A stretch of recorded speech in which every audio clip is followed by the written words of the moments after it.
यशस्वी जायसवाल, यशस्वी भव भाई बहुत गजब खेले, बहुत तूफानी खेले। जैज बॉल ने बेसबॉल की ऐसी धुनाई की है, ऐसी पिटाई की है कि बेसबॉल वाले अपनी बेसबॉल को भूल गए। वो उन्हें भी अब जैज बॉल के सपने आएंगे रात, क्योंकि बेसबॉल को उन्हीं के अंदाज में जैज बॉल ने जवाब दिया। जैज बॉल यानी कि जायसवाल का जैस और बॉल यानी कि जैज बॉल। और क्यों ये जैज बॉल कहा जा रहा है? क्योंकि उन्होंने बेसबॉल की धुनाई की, यानी कि टेस्ट में एकदम T20 वाले अंदाज में बल्लेबाजी करना।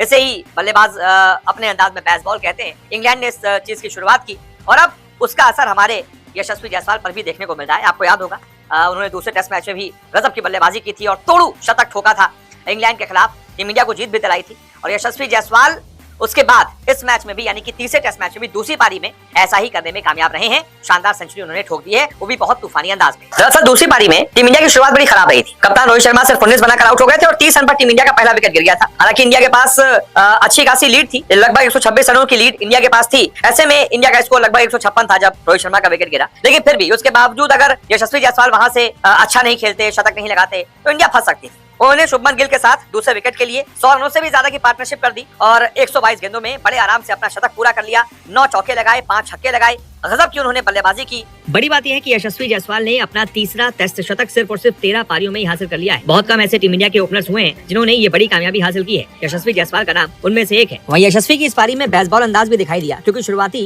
उन्होंने 35 रन 73 गेंदों पर बनाए थे, लेकिन बाकी के 75 रन उन्होंने सिर्फ और सिर्फ 49 गेंदों में बनाए। यानी कि अचानक से उन्होंने टेस्ट को T20 बना दिया और अपना टेस्ट का तीसरा अंतर्राष्ट्रीय शतक लगा दिया। और सामने से यशस्वी के सामने शुभमन गिल ने भी उनका बखूबी साथ निभाया और उसकी बदौलत टीम इंडिया की लीड 300 से भी ज्यादा हो गई है।